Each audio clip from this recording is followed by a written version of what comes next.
Mm-hmm. Good afternoon and welcome to Cinema Smackdown for Sunday. What is today? September 8th. 8th, yeah. 2019. It doesn't feel like summer anymore. It feels like a cold day in fall. We are actually in the studio without the air conditioner for the first time in weeks. Which means that your little thingamabob recorder device will for once probably pick up the sound of our voice. Yes, we might actually have a usable YouTube video for a change. How's life today, Shane? I hear you have a video game hangover. A little bit, yeah. Up a little too late playing Oxygen Not Included. And I was up a little too late watching shot-on-video horror movies, which I don't recommend. One particularly with a title that we dare not even mention on air. That is true. It's a bit rough. Recommended by the great Craig Zoller on his personal IMDb page, which you can go and check out. Craig Zoller has a number of lists of movies that he deems worthy, so I've been checking out a few of them here and there. Much like the famous Quentin Tarantino movie lists, which are mostly 1970s movies, the Craig Zoller movies are mostly really, really, really rough exploitation movies. Yeah, and you know it's rough if the director of Brawl in Cell Block 99 tells you, it's a bit rough. Be careful of this one. Be careful of this one, says Craig Zoller, director of Bone Tomahawk. A really subtle movie.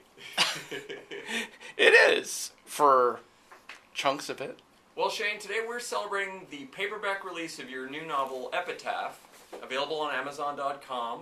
It is indeed. And Amazon.ca, and anywhere else that Amazon deems they want to have a monopoly. Basically Planet Earth. Basically on Planet Earth. You have a new book, which is a sequel to, remind me... Necropolis. Necropolis. Some of these long words, they just escape me for a moment as we're speaking about them.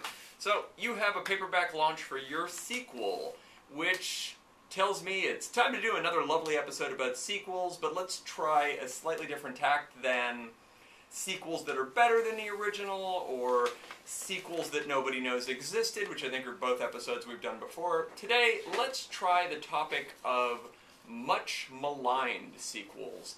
Movies that really got a bad rap that might not be as bad as the critics and the fans seem to think they are. There are a number of movies that fall into this category. Why don't you start us off? Tell me about a movie that you think is unfairly maligned. Well, a lot of sequels have the unenviable task of following a film that was such a massive hit and such an instant classic that everyone decided, well, it's not as good as the original, which happens to be one of the greatest films of all time. So, screw you, Jaws 2, for example. For existing. Yeah, for even existing, yeah, for this is just a cash grab, it's the lightning strikes twice.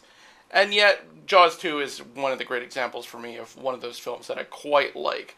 Partially because I love Jaws so much that Jaws 2 allows me to hang out in Amityville with some of the same characters again for 2 hours, so I thank it just for that. Right, and it's a real sequel. It's a proper sequel. It does feel like it's the same. Not only that, but John Williams came back and did the music for it, and he expands on his classic original score, and the one element that doesn't return to Steven Spielberg, who is off to bigger and better things, after the massive success of Jaws put him on the map forever.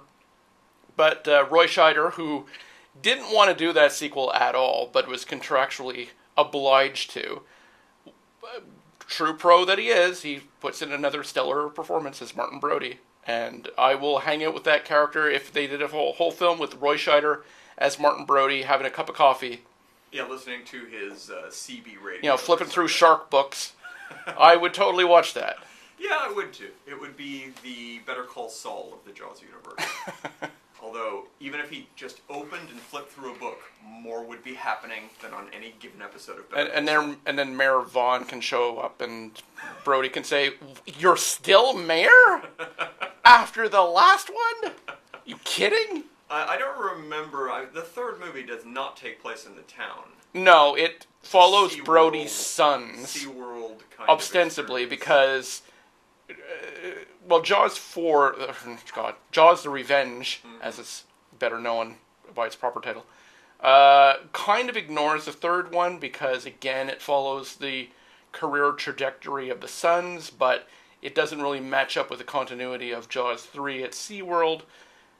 I mean, basically, after Jaws 2, it is a Mach speed decline into oblivion as far as that series goes. Right. The last two Jaws films were so damaging, surprisingly no one has tried to either make a sequel or reboot Jaws in this age of reboots and relentless remakes. I don't understand how there is no Jaws reboot when there were 100 Jaws ripoff films and a lot of them are successful. Why not just take the granddaddy title and make yourself $150 million, no question? I mean, even that wretched Piranha remake cast Richard Dreyfuss as a character who's kind of Matt Hooper. Right. Well, he was 100% originally supposed to be identified as Matt Hooper, which was how they got Dreyfuss to be in the movie. Was they offered him a substantial amount of money that he planned to put directly towards his favorite charity. He had no interest in being in that film, and he's not proud of it. But anything that can Nor get should you, he be. Well, anything that can get you somewhere near $1 million towards your charity, it's worth embarrassing yourself slightly. Yeah, but not really a fate I wanted to see for that character. This classic character from the 70s, ultimately suffering another fish attack, but this time on an inland lake, and it's piranhas. Yeah, but if he had really died there, especially if he had really died during the original Joe Dante Piranha movie, we might have been spared all of these late-game Richard Dreyfuss performances of the last decade, which are mostly just him being a grumpy, sleepy gangster in film after film, where he's the surprise actor heavy character who, once I've gotten past all the minions, I reach the boss, and it's grumpy, sleepy Richard Dreyfuss.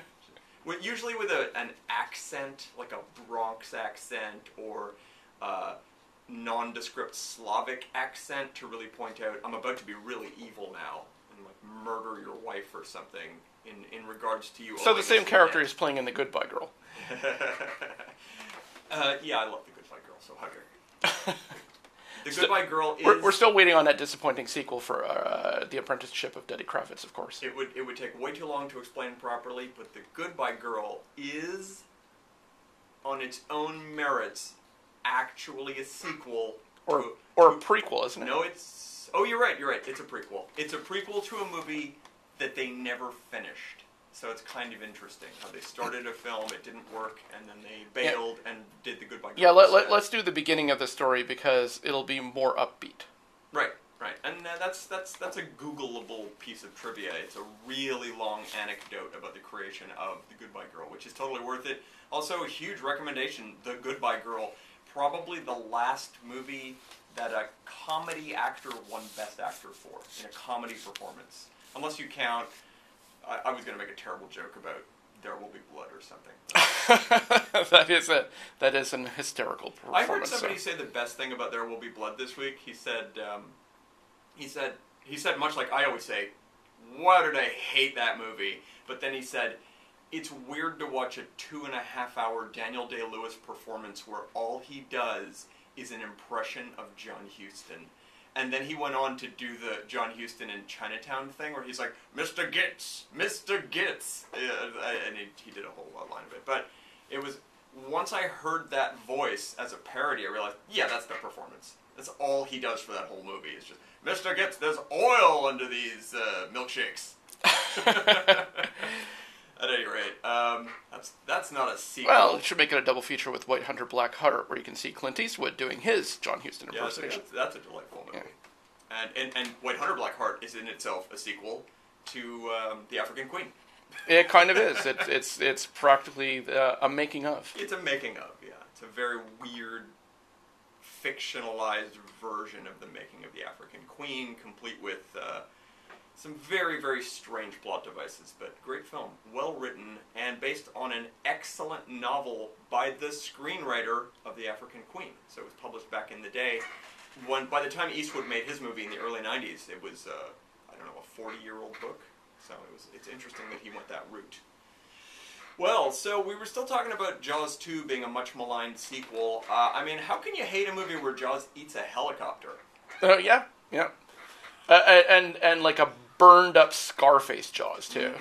Mm-hmm. They kind of Jason Voorhees him pretty early on in that series. That's true. Even though, yes, it's not the same shark. But to be clear, I mean, if it is the same shark, he's a zombie reanimated shark. Yeah. I mean, I like the idea in Jaws that there was one really malevolent shark.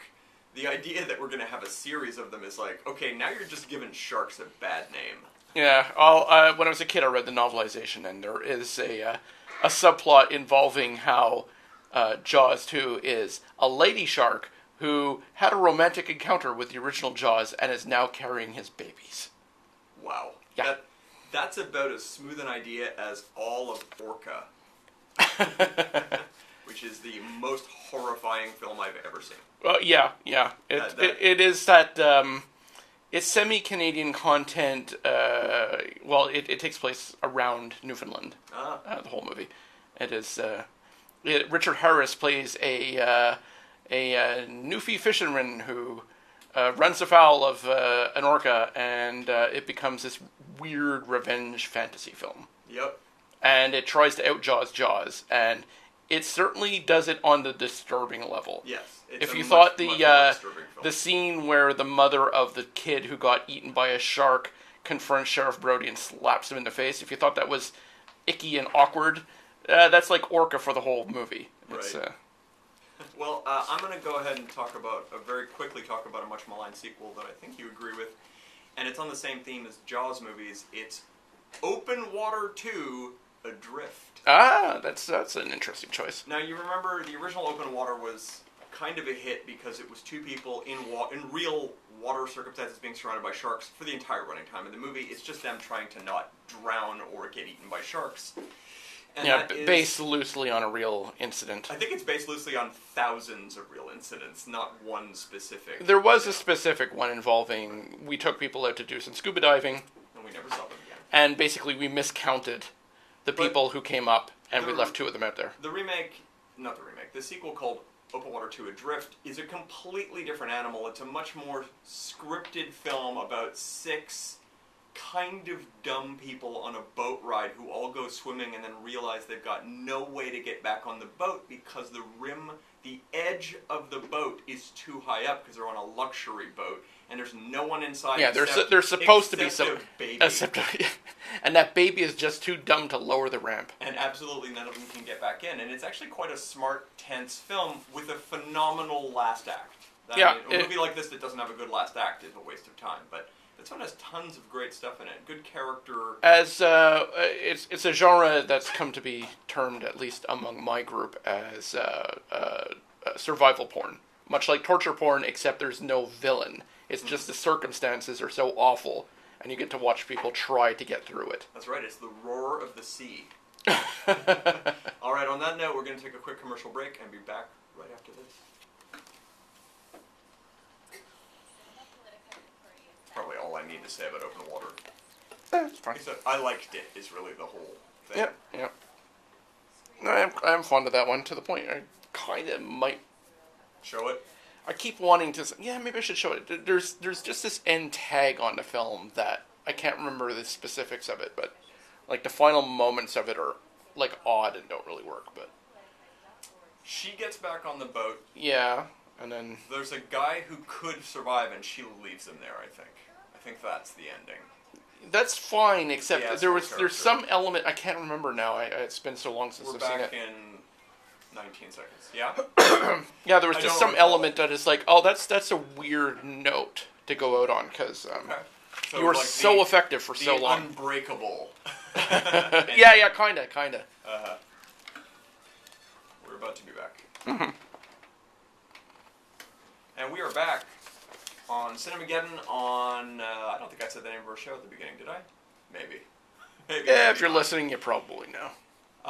This is CJLO's 1690 AM radio. Our show is called Cinema Smackdown. My name is Michael Brody. I'm joined today by Shane Simmons. We're quasi-promoting your book, which is a sequel, your new book called Epitaph, by mentioning sequels, but in this particular case, much maligned sequels that probably don't deserve it. Whereas your book hasn't gotten enough reviews yet. So far, my sequel is not maligned at all. It's actually been very well reviewed. Mm-hmm. I'm still at averaging at 5 stars. So. Oh, well, that's excellent. I should write my own review one of these days.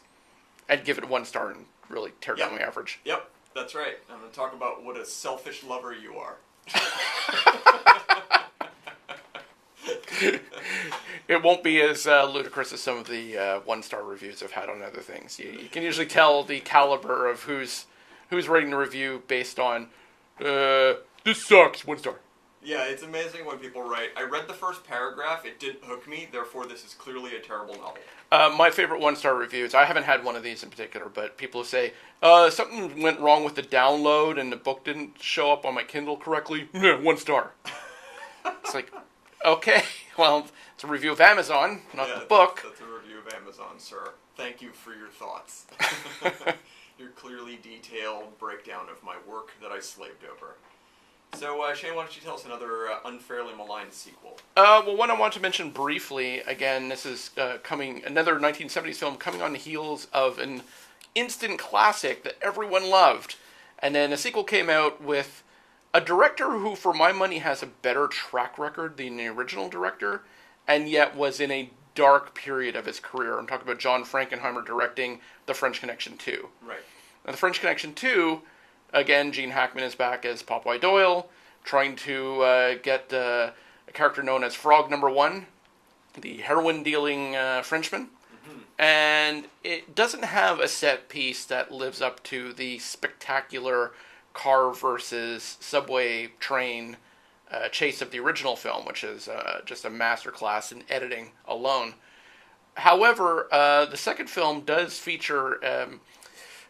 fairly intense, and I'm almost going to say overacted by Hackman scene in which he's abducted and forcibly addicted to heroin and then has to kick it in order to continue his epic quest against the bad guys. But it does culminate in quite a good foot chase. Not a car chase, but a foot chase that's exhausting to watch. But it is the climax of the film, and it does end on a punch line that goes, oh... And now I'm satisfied that the story truly is over, because the original French Connection leaves you hanging. And French Connection 2, which relatively few people have seen by comparison to the first one, actually does put a good cap on that storyline. Mm-hmm. Well, I see a connection between your choices so far. You've got Roy Scheider sequels, whether he's in them or not. Yes, Roy Scheider is in the first French Connection. I don't think he appears in the second one. I cannot wait for one of your much maligned sequels to be one of the Punisher movies, so we can get around to why Roy Scheider... Oh, well, hey, fingers crossed. I always wanted a sequel to Blue Thunder, but it never happened, so... Sure it did. It's called the TV The version, TV show, yeah. right? With Dana Carvey as Jaffo. That's right. Yeah. The great I'll Dana pass. Carvey.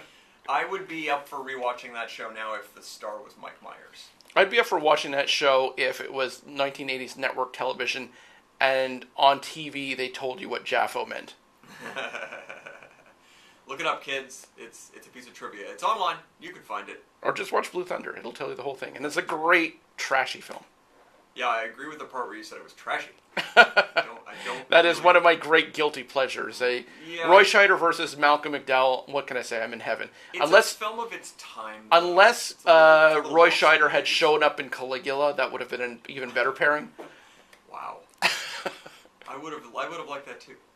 Roy Scheider would have fit right in. He's got a certain stern way of speaking. There's something to the Roy Scheider performance. It's inimitable. I've never seen an actor do what he does. He has a nose that's screwed up enough to, I guess, called Romanesque. Yeah, well, it's pretty flat. Yeah, it's an odd, it's a very odd nose. Yep.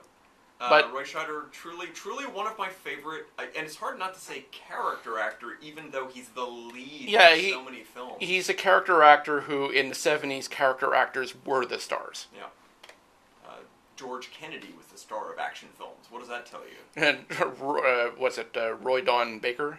Joe Don Baker. Joe Don Baker, the poor man's Brian Dennehy. And I love that guy. Don't get me wrong. I don't mean to malign him. He's just, in this day and age, if he was 30 or 40 years old, he would be the brother character and stuff. He would never ever lead anything.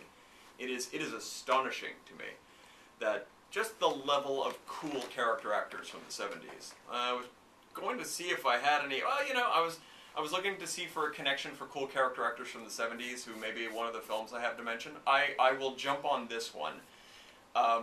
There are some much maligned sequels, and I mean plural, to an established classic. I can actually point to 3 movies that follow this movie, because there's something like 7 movies that follow this movie, and 3 of them I actually quite like. So the classic, the one everyone acknowledges as an unquestionable classic, would be 1974's The Texas Chainsaw Massacre. Oh, thank you for not saying Fast and Furious. Mm-hmm. But The Fast and the Furious itself is just a soft reboot of the Point Break film. So, you know. Yeah. Which we can watch them back to back, people. It's the same. It is the same movie. The same characters, only dumbed down ridiculously. Let's be clear. Point Break's already and with dumb a enough. much lesser cast. Oh, I mean, Paul Walker was about 1/50th of Keanu Reeves, and Keanu Reeves was never a deep actor. Paul Walker was 1/50th of Gary Busey. That's one way of looking at it. So they made the Texas Chainsaw Massacre in '74. There's one piece of trivia I love about that film. The original Texas Chainsaw is largely bloodless, almost exclusively no on-screen visible violence. There's a lot of things that are suggested. And there's really only one actual chainsaw murder in it, too. That takes place in near darkness. Right. But the film was shot this way intentionally by the director, hoping to secure, I kid you not, a G rating.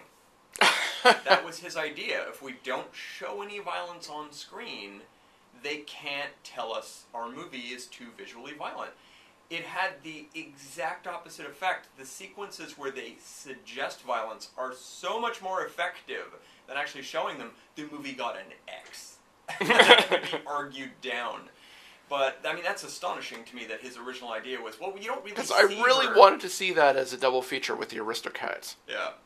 Well, everyone who thinks back on having watched the Texas Chainsaw Massacre remembers a woman being skewered by a meat hook. And they remember it viscerally, and it is a movie magic trick. There's nothing shown in that scene. It is just a flailing person. That's it. That's all you get is a flailing person, but it is one of the most effective little camera tricks you'll ever see. At any rate, that's the movie everyone considers to be a classic. But in 1986, an extremely coked-up Tobe Hooper returned to make a sequel with, and I was trying to connect this to 70s character actors, Dennis Hopper in the lead of the Texas Chainsaw Massacre 2. And that movie is an astonishing, weird film. It sure is. Not only is it one of the goriest movies ever made, complete with an incredibly high-budgeted Tom Savini special effects roster of crazy violent things that you see on screen. To the point where it took me 20 years to see the movie uncut, because every version I ever found was just, everything was trimmed out. They just tore it to pieces. Now that I've actually seen the uncut version, I realize why it was cut in the era that it came out, and I was sort of shocked they tried to get away with what they tried to get away with. It's all on camera. The heads are lopped in two, people are flayed. It's amazingly out there. But and we've seen plenty of chainsaw duels, but you haven't seen a chainsaw duel until you've seen Dennis Hopper chainsaw duel. Chainsaw dueling with Leatherface. Yeah. And he is... I will take that over your Nicolas Cage Mandy crap any day. There's room for both in this world. At any rate... now, if it had been Dennis Hopper versus Nicolas Cage... that would have been an even better film, yes. admittedly.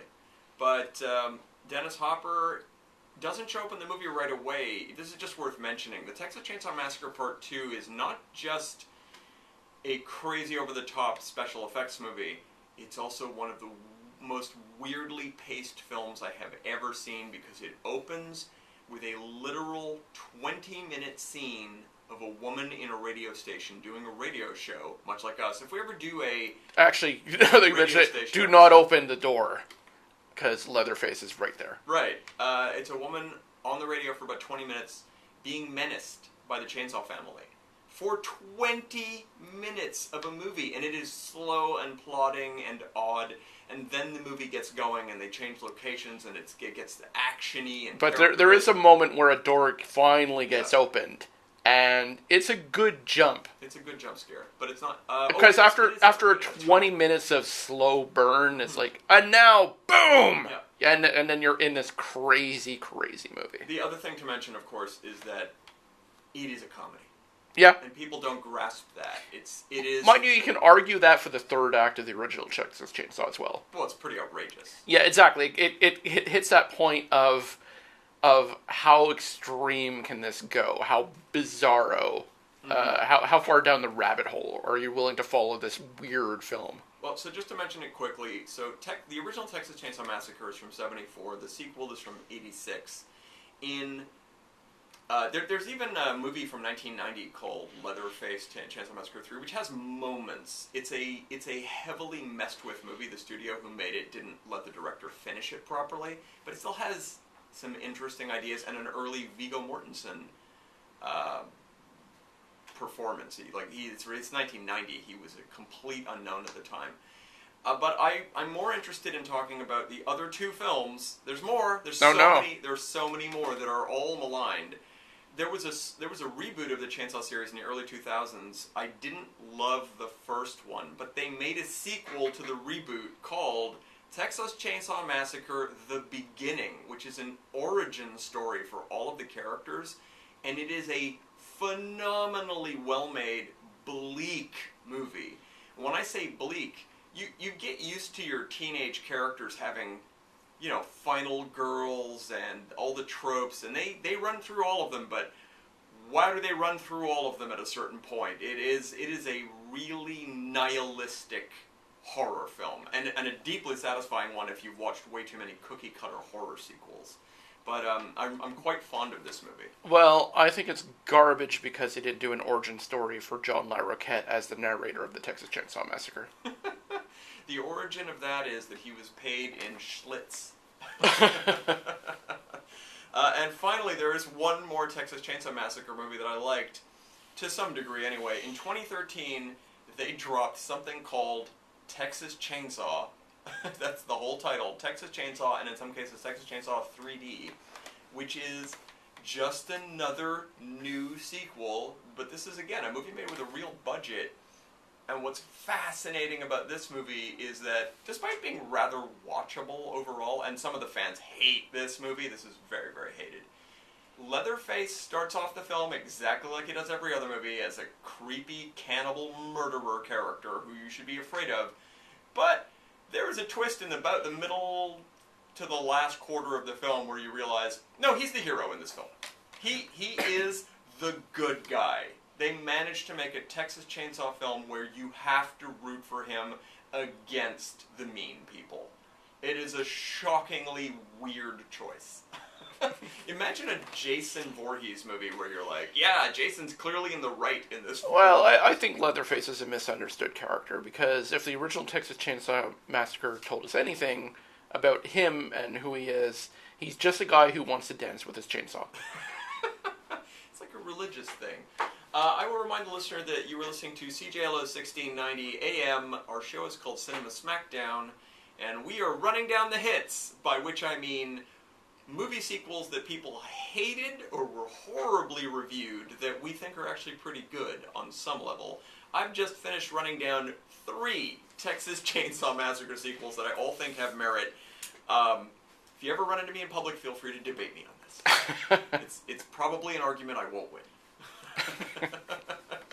Shane, do you have another much maligned sequel you'd like to mention? Yes, I do. So, hey, everyone, are you looking forward to the new Star Wars film? No, you're not. No one is. No one gives a crap. We're all a little upset about Star Wars at this point. Yeah. However, it wasn't, in George Lucas land, the Star Wars films were not the first sequels of his career. The first sequel George Lucas was ever involved in was a little film called More American Graffiti. Now, American Graffiti, of course, was the classic early 70s film about a bunch of kids at the end of summer vacation, having just graduated out of high school. They're looking forward to their lives, what's going to happen to them as they move off to college or jobs or whatever. And we follow them across the course of a single night as they drive around in their souped-up cars and pick each other up and hang out and get into fights and do young adult kid stuff. What's amazing is that American Graffiti is clearly the blueprint for the, just a few years later, teen sex comedy film. And yet, American Graffiti is not a teen sex comedy movie. No. It's a drama with a little bit of humor that's really nostalgic. But it has all of the pieces in place for movies like Porky's or American Pie, or films that were clearly just doing raunchier versions. Yeah, there's a certain template to it, and of course, if anything, the real spin-off from American Graffiti was the show Happy Days. Correct. Again, also with Ron Howard, who was in the original film, and it has that throwback, even though it takes place in 1962, it's a very 1950s feel to it. Yeah, I mean, especially if you watch the first season of Happy Days, that is an out-and-out copy of the American Graffiti movie, whereas when you go forward in Happy Days, it becomes a more standard, 3-camera sitcom. Yeah. Whereas the original is more in the style of shot on film. Right. And Happy Days does a real metamorphosis between seasons. They lose a brother. Yeah, one of the Cunningham children falls into a space-time vortex where he was never spoken of again. He goes where one of the Darrens went. Well, Darren was merely recast. Chuck Cunningham just got sucked into a wormhole. Yeah, but what happened to that other Darren? He had to go somewhere. Him and Chuck, they're hanging out. Yeah, well, what can I say? I had to step down because of back problems. It's not quite the same as, let's pretend this character never happened. It is pretty funny. It's not the only one. I don't have an example on the top of my head, but I know there are other shows where there were characters who mysteriously vanish. Family Matters had a daughter that vanished as well, and ended up doing porn years later. Oh, that's because not a good anecdote. No, it's not. It was a very unhappy story, actually. She just had too much Urkel envy. All right, well, tell us a little bit about more American Graffiti. More American Graffiti. The sequel no one remembers even happened. Mm-hmm. And yet, George Lucas, he did not direct that one, but he was around in producer capacity. He had a fair amount to do with the story as well. And the entire cast is back, with the exception of Richard Dreyfuss, who was off shooting Close Encounters of the Third Kind at the time, I believe. Probably.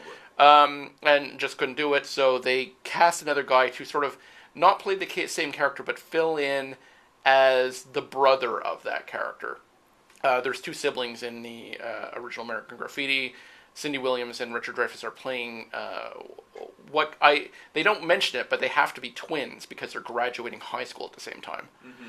And then they throw in this extra brother, played by a guy, his name is Will Seltzer. And his great claim to fame was this was his booby prize for not getting cast as Luke Skywalker. Oh, wow. Yeah. And it's like, don't worry, we're going to have you play a major role in the American Graffiti sequel, and your career is going to take off. And that didn't happen because no one saw this film. No one gave a crap. When I say everyone's in it, I mean everyone's in it. Harrison Ford is in it as well. Yeah, he's got basically an extended cameo in the first film. Yeah, and you kind of have to blink because he's wearing sunglasses as I think he's a motorcycle cop or something. Oh, yes. Who pulls over one of the characters. But it is the same character from American Graffiti. But they don't underline it. Right. And if you're not paying attention, you might miss, wait a minute, that's Harrison Ford. But in this day and age, no one's going to miss a Harrison Ford cameo. Yeah, but as far as Harrison Ford bit part roles in films go, he's almost as easy to miss as he is in E.T. Yep.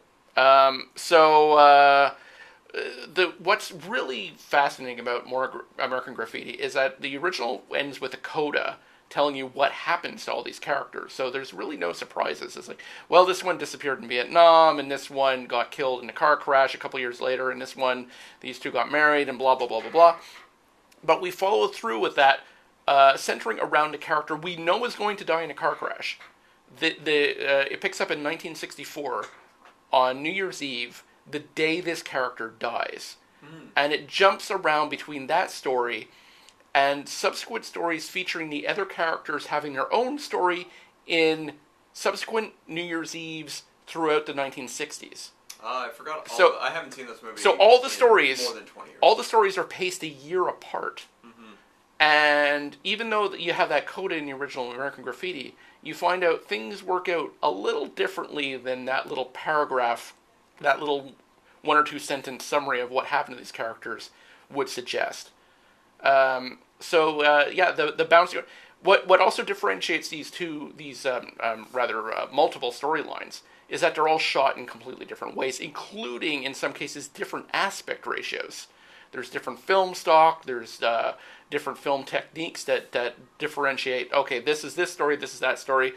My favorite being the Charles Martin Smith like 16 millimeter Vietnam story. And knowing it, in the original American Graffiti, his coda is yes, and he got drafted. And died. He got drafted, went to Vietnam, and was missing and declared dead. And you find out, this played out very differently than, because everyone sees that he's such a likable character. Everyone sees that at the end of American Graffiti and kind of goes, "Oh, that's really sad." Well, his ending in American Graffiti turns out to be rather more glorious than that. Huh. And I'll say nothing more than that, but there are surprises to be had. Mm-hmm. It's such an interesting structure for how to tell this story. I don't understand why this is such an abandoned film. I mean, even George Lucas disavows it, but George Lucas disavows everything that he did early in his career that was good, including Han Solo shooting first. So I did enjoy that one time I saw Lucas wearing a shirt that said Han shot first. He is at least self-aware enough to do that. Yeah. Anyway, he got his $4 billion payday from Disney, so I don't think we need to worry about some of his bad career choices as far as second-guessing his own material. It's a weird one because when you're as rich as George Lucas already is, what do you need that next $4 billion for? Like, what is the big master plan there? I'm going to take $4 billion and buy a really great apple orchard. Like, I don't know what he got up to. Well, who knows? I mean, James Cameron gets paid similar amounts of money, and we all know, he's still trying to work on that Titanic theme park before the Titanic turns into slag at the bottom of the ocean. That's the thing. Like, at least we see what Cameron's trying to do. He's trying to launch himself into orbit and go to the bottom of the sea and create a race of metal Superman or something. Like, his money... And George Lucas wants to take that $4 billion and buy some really nice plaid. I don't know. That's my point. I don't know what he would do with all that. Either that or pay for emergency chin replacement surgery. Oh, I was trying not to go there. Yeah. But I'm the one who had to be the mean one. Yep. Lucas is a very strange-looking man with a very strange beard. He developed into a strange-looking man. When he was a young guy, he was kind of handsome. Yeah, handsome-looking guy, and then his neck and jawline just became this one entity. Yep, much like Paul Simon's earlobes sort of melted into his neck. I don't know if you... No. He's had... Paul Simon has had corrective earlobe surgery. But if you go back and look at him in, I want to say the early 90s, his ears go directly into his neck, which is hard to miss. It's especially noticeable when later they don't anymore. At any rate, you can find these pictures online, I'm sure. For you obsessive earlobe checkers. Yeah, just type in Star Wars canteen scene, and there will be George Lucas with his neck chin and Paul Simon with his melting earlobes. There are connections there. They were both very close to Carrie Fisher, now that I think about it. I hadn't meant to bring them up as a connected force here, but it worked out. Alright, enough about a movie none of our listeners will ever watch. and pity that. And move on to other movies our listeners will never watch. I'm going to mention, I have a lot of films I could mention, and so far I think I've only mentioned horror movies, and I'm going to mention one more because it's such an oddity. It's not so much that this movie is maligned as much as it is just never mentioned. And that is a little film called Psycho 3. Now, Psycho 3. Yeah, Interesting. Close listeners of the show will notice that I mention Psycho 2 rather regularly as a guilty pleasure. Yeah, well, a lot of people, that is a cult movie in and of itself. You're not alone in liking that film. There's a lot of people who do appreciate and love that film. But people don't often mention Psycho 3. They do not. Which is just like more of the same. However, Psycho 3 is an interesting movie because we've already well established there's a guy who owns a motel who murders people who come and stay there. And at the end of Psycho 2, we're kind of left with, well, I guess he's just going back to doing that. Yeah, well, all of Psycho 2 at least plays with the mystery of, wait, is Norman doing this again, Yeah. or is there what's really happening behind the scenes here? Well, Psycho 3 has a completely different structure. In fact, the movie opens, much like Texas Chainsaw Massacre 2, with a rather extended sequence that has nothing to do with the movie you're expecting to be watching. We're hanging out with different characters living their lives as they meander towards a Psycho sequel. At any rate, there's a female protagonist whose name escapes me, and there's Jeff Fahey, who's kind of a no good Nick guitar player type, and we follow these characters for a while, and before they finally wind up at the Bates Motel, and the movie really gets going after that. And it's a very small film, but here's what's interesting about it: it's directed by Anthony Perkins, who really only came back because he wanted to be a filmmaker at this point. And Perkins, this movie came out in It's 86. Here's the amazing thing, if you don't know this about Psycho 3. All Psycho 3 wants to do is remake the Coen Brothers' Blood Simple. If you watch the film, Anthony Perkins was so inspired by Blood Simple that he said, I just want to do that. So he convinced the producers of Psycho, who owned the franchise, let me come back and make a tiny little odd crime film with it, which is precisely what he did. He went so far as to hire Carter Burwell to do the score, who's the musician who does all the Coen Brothers music.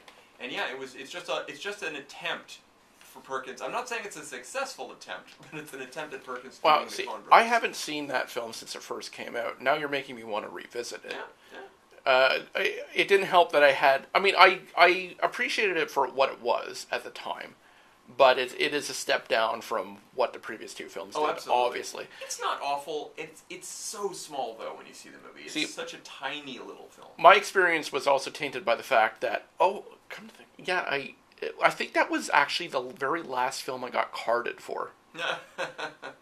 and I wasn't technically allowed to be in there, but I was so close to my birthday they just said, oh, whatever, fine. I think you're 30 years older than I am. That really predates me going to see R-rated movies. But yeah, I was 17 and very nearly 18. I see. And I went with a friend who had not seen the previous two Psycho films.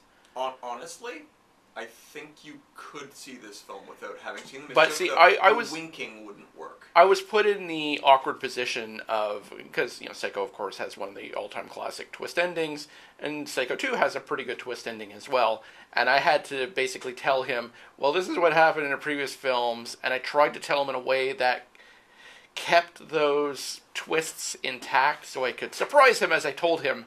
Right. And it just felt bad that he didn't get the experience of watching those films, and then he saw the third one and despised it. Right. Well, I mean, the thing about watching Psycho 3 now is you might watch it and feel like it's a really failed attempt at mimicking a Coen Brothers film, but it's just interesting that it exists for that reason, that Perkins was so inspired by them, and specifically because they'd really only made one movie up to that point, and they were already changing how other people saw film, which is fascinating.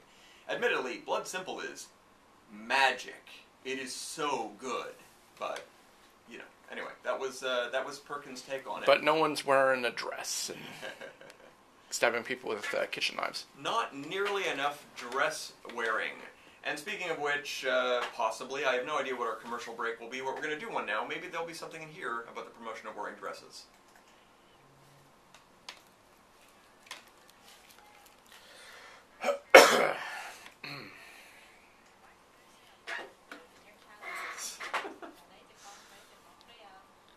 How much? What, we have 15 minutes? Yep. Yeah. You got a few? No, I'm just saying, it's like, we could probably do 2 episodes on this. It's almost that much. I mean, I definitely have a lot more. I have on this. options, so, okay.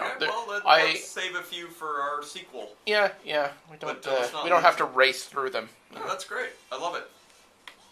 Because, I have many more left than what we've talked about. Yeah, okay, sure. Then let's pocket some of them for later. Alright, cool. So we just did one of mine, we'll do one of yours. We only have 15 seconds. These are I have to try and do a non-horror film. Yeah, I know, but I have so many. Several of which I know you are fond of, or fond of talking. I mean, I have a bunch on my list as well, but. And we're back on CJLO 1690. Our show is called Cinema Smackdown. I'm Michael Brody. I'm joined by Shane Simmons. We are talking about unfairly maligned sequels, or movies that we like better than most critics seem to. We've run down some odd ones, certainly. I didn't even get into this, but you mentioned you most recently mentioned More American Graffiti, and we didn't even touch on the fact that it's from the directors of Howard the Duck. Now that is a pedigree. Yeah, that's a career in implosion right there. Yeah. They did go on to make one more movie. I don't think they directed it, but they did Radioland Murders. Oh, yes. Which was also it was initially a Lucasfilm movie, but by the time it came out, his name was nowhere to be seen on it. It's no longer above the title, Lucas Arts, or what's the company called? Lucasfilm. Yeah, it's just Lucasfilm. That was originally above the line, and then it vanished, and I mean, his name's still in the movie somewhere. But Radioland Murders was yet another ignored movie. Yeah. So I kind of liked Radioland Murders when I saw it, but I knew at the time it was so kitschy, it was so cute, that it was never going to find a big audience. It was too niche, as it were. But, Howard the Duck. Howard the Duck is not one of those movies that people really defend. I like things in Howard the Duck, but wow, is it a wild, misfire, terrible movie. And yet, there's a certain charm in watching it and just seeing... I'll always remember the Clive Barker review of Howard the Duck. My God. He actually weighed in as like... People ask, because he said, it's like, I kind of like that movie. It's like, Clive Barker, you of all people, like Howard the Duck. And he's like, yeah, it has a cool monster at the end. He's got kind of an interesting fascination with things that horrify people. I think that's where we're going with that. All right, so that was it's Willard Huyck and Gloria Katz, if I'm not mistaken. Yes, okay. And they I think they co-wrote the original American Graffiti too. I am not looking at their credits, but I know that they did the sequel, and that I think they, again, I'm just going on my memory. Didn't they write Best Defense, the Eddie Murphy James Garner movie? Is it James Garner? No, Dudley Moore. Dudley Moore. That's right. It's because it's a tank movie, and there's a movie called Tank starring James Garner. That's my mistake there. Yeah. I kind of like Best Defense. That was a movie that came out during the height of Eddie Murphy's popularity and tanked because everyone disliked the content. But I remember seeing it thinking, this is kind of weirdly entertaining. Yeah, it's one of those films where it's an Eddie Murphy, Dudley Moore vehicle, but they don't really interact in the film. Yeah, in fact, they're in two different almost timelines. Yeah, and... You remember this much better than I would have No, thought. Here's the thing. I know about the film. I don't think I've ever actually seen it. What I know about the film is that it was, of course, one of those films that was shot just before Eddie Murphy became the biggest thing on the planet. It actually came out after Beverly Hills Cop. Yeah, I know. It came out after, but it was shot before. Right. It's one of those, like, Teen Wolf type experiences where it's like, oh, yeah, the giant film came out, and it's like, oh, we have this other one in a can. Let's get it out now because the star is now huge. We brought it up to the point where I'm going to mention a little bit about the concept of what this movie, Best Defense, is. It's a movie about Dudley Moore being a contractor who's been hired to build a tank. And he knows if the tank isn't well made, people will get killed. So he's trying really, really hard to build a good tank, and they keep pulling his budget further and further away. And he keeps having to compromise and use shoddier and shoddier materials. And we juxtaposition that plot with Eddie Murphy in the future, a year or two later, being a guy in a tank trying to get a mission done, and every button he pushes fails. And it's just that. And we keep going back and forth, seeing Dudley Moore have to compromise and seeing Eddie Murphy have one more thing in the tank that doesn't work. And it's kind now, of explaining it to me like that makes me want to see the movie. It's kind of good. That's my recollection. I don't remember minute by minute the experience of the film. I do remember that it is all of Eddie Murphy's scenes are just him doing his shtick, which at the time was kind of charming. You know, it was pre-Clumps. And I like Dudley Moore, and I think it's a quasi-dramatic film in places. It has those like family elements and difficulties and work problems. So I remember seeing it, and it was so hated. I mean, this isn't a sequel, but boy, is this movie maligned. People hated it. And I just kind of thought it was Well, it was also structured. it also had the benefit of coming out after Eddie Murphy got huge, and everyone was like, "Really? So it's an Eddie Murphy movie, and we're focused on Dudley Moore, Yep. Well, Dudley the Moore little was, tiny British comedian he guy." was the star at the time. Eddie Murphy overtook him by a factor of 100 billion. But Yeah, like 2 weeks before this came out. yeah, it's funny when that happens. So anyway, that's not a much maligned sequel, but it is certainly a much maligned movie. Tell me another one of your sequels, Shane. So I'm going to have to go obscure now because, or it's not even obscure. It's a world-class, world-famous director, but I feel compelled to go back in time because I'm the film historian guy, and we're just talking about way too many what I consider modern films, even though most of these films are 30 years old. Sounds good. Are you going to go with the sequel to Birth of a Nation? Actually, if you take Intolerance as a sequel to Birth of a Nation, There is a sequel to Birth of a Nation. kinda. It's a the one? follow-up. Okay. It's a follow-up, and yeah, you know what? I could do an entire show about Intolerance I've never because seen that either of those movies. that film is kind of an amazing, amazing follow-up. Yeah, I won't go quite that deep into it. So no, I'm talking about the Akira Kurosawa sequel to Yojimbo called Sanjuro. Mm-hmm. So everyone knows Yojimbo. It's the template for the playing one side against the other side. It was famously remade as A Fistful of Dollars, which launched the spaghetti western I think it's phenomenon. I think it's important to take one step back from Yojimbo and Yes. mention what Yojimbo is based on. Yeah, so Yojimbo itself is inspired by the Dashiell Hammett novel Red Harvest. Which is about a gangster getting Not a two gangster. warring sides. No, he's actually he's a Pinkerton's agent. He's the Continental Op. Oh, I forgot. Yes. I thought that he was a criminal. A lot of the versions of these stories are criminal. Yes, exactly. I mean, this is the wrinkle that was added later on. It's not the same story, but it is the same general concept of there are two warring factions in a town, and a guy comes in and needs to take them out, so he starts playing them against each other until they help him wipe themselves out. In a very small way, there's a touch of this in Miller's Crossing. Yeah, exactly. Yes, again, It's not because as Miller, strongly, specifically that plot. as I've but always it said, has if that element. The Big Lebowski is very much them doing Raymond Chandler, and Miller's Crossing is them doing a Dashiell Hammett thing based on Red Harvest and The Glass Key. So, Red Harvest by Dashiell Hammett leads to Kurosawa being inspired to do a samurai epic about a guy who comes into a small town with two gangs Yeah. who are controlling the town, and he plays them against each other. Yes, and there is a sequel to this that everyone seems to forget, and it's called Sanjuro.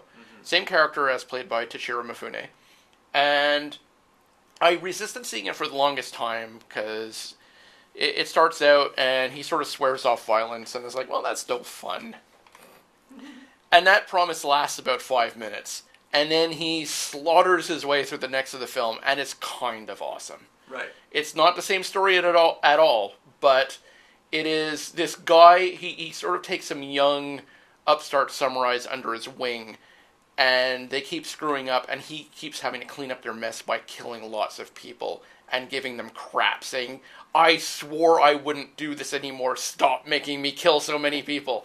And it's funny and amusing, and it features a duel at the end, which even though the film is black and white, like the original Yojimbo, I will say it has a duel that is one of the goriest things, the wettest of explosive 2-second. If you're familiar with samurai films, the duels tend to last 2 seconds. It's a lot of posturing and strategy before they go at each other with the swords, and then it happens and it's over in a moment. Mm-hmm.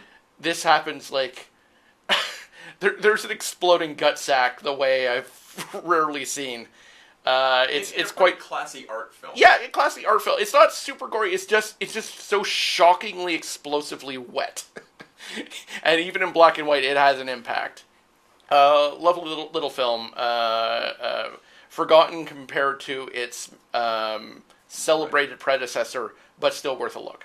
And of course, worth mentioning that Yojimbo went on to inspire not the good, the bad, Yeah, Fistful of Dollars. Fistful of Dollars, which is almost it's just hilarious to see an American piece of work inspire a Japanese piece of work, which goes on to inspire an Italian piece of work, which went on to inspire a Walter Hill Bruce Willis movie called Last Man Standing. Yeah, and they're all the same to some degree. And yet it's funny because it's the same story, but it's different genres each time. Yeah. Well, I mean, Last Man Standing is essentially a new version of Red Harvest. Yeah, Back to that is the one that gangsters is a in the gangster 30s. film. Yeah. But boy, is that a movie where people just unload guns at each other forever. there's a lot of two-fisted gunfiring in that movie. It's fun, but it is the least version of that story. Absolutely. I have grown fond of nearly all Walter Hill movies. And I do have a soft spot for Bruce Willis. It's not the greatest of either of their films, but it is a good, dumb, fun movie, and one of the heavies in the movie is Christopher Walken, and that's always fun to watch. Watching Christopher Walken giving Bruce Willis advice in the movie is kind of great. It's a strange callback to Pulp Fiction. Bruce, you have to become a parody of yourself. It's the only way, yeah. Stop doing films in which you just answer the phone behind a desk. Oh dear. I'm going to really quickly mention one more sequel, and then I think we're going to be done. There was a sequel that came out this year to a beloved movie from the 90s, Backdraft. There was a sequel to Backdraft this year. Oh yeah, you mentioned So this. it's called Backdraft 2. That's it. It does feature several of the original actors returning. Not everybody, of course. Kurt Russell obviously wouldn't return, but Billy Baldwin's in the movie, and he is arguably the lead of the original Backdraft. He's back as basically a fire chief captain. Donald Sutherland returns in a larger role than he had in the original movie as the Firebug character. And there's a new lead young guy who I think is the son of the Kurt Russell character, something like that. And it's just an arson investigation movie. But here's the crazy part. It's a 20-plus year later straight-to-video sequel by the writer of the original film, who's never really made a bad movie. I mean, he wrote the original Highlander, he wrote Backdraft, and he wrote Prophecy with Christopher Walken. These are all interesting movies. They're not all massive successes, but they're all interesting. And the crazy part is he comes back and does this straight-to-video Backdraft sequel. And I won't say it's magic, but it is competent. It's a mystery. It's a fire thing. There are some interesting suspense sequences. Just the fact that it exists at all by the original creator is crazy to me. Now, he could have easily pawned this off on some nobody writer and just taken a check. Now, did they get De Niro as well, or was No. he too busy making bad grandpa movies? That is not a person who shows up in this. There is a De Niro-like character, but it's not him. But just the fact they have Sutherland playing his cute, strange Firebug character from the original is delightful. Yeah, no, I'd see it just on that basis alone. Yeah. All right. Well, that's my last. I won't say it's a maligned sequel so much as it is just a totally ignored movie. Flatly ignored. Let's be clear. It could be ignored. It doesn't need to be known. It's just a silly little film that popped up recently, and I just kind of I hate using reviews again. I didn't hate it. That's about as much as I have to say on the subject. At any rate, I have been your host, Michael Brody. I've been joined today by my co-host, Shane Simmons. This has been Cinema Smackdown. We've been running down much maligned sequels, unfairly, we think. With too many mentions of Richard Dreyfuss and Ron Howard. And Roy Scheider. And Roy Scheider, yes. We will probably do a sequel to this one of these days. Hopefully not directly. Appropriately. Hopefully not next week, but you never know. We never really plan these in advance. But until next week, when we all learn what the show will be, we're out of here for now. Have a great weekend, everybody. Hello. Hey. Successfully ignored you. Usually I can't help but lose my place. How are you today? Pretty good. Good to be back. How have you guys been? Oh, great. We're having fun. We had a good little show today. So I'm done with my show completely in 2 weeks. I'm sorry. So no, it's fine. I have. You know, we finally got rid of that guy. Yeah, I saw it. I don't even know the circumstances. Well, it was like slowly. He burned too many bridges. So. I didn't know if they kicked him out or if he just bailed. I wouldn't be surprised. Oh yeah, they fixed it. I wouldn't be Yes, surprised they if they. fixed it a couple weeks ago. I had the same thought of, I hate this thing. I Sort of really hanging was here. so annoying. Yeah. But I wouldn't be surprised if he was kicked out because he was having some issues and people were complaining. Even Andrew after me was complaining as well. So Wow. it was like a whole bunch of, three different shows complaining. That's already. I'm really sorry to hear that you're done, though. I haven't. I really like your presence.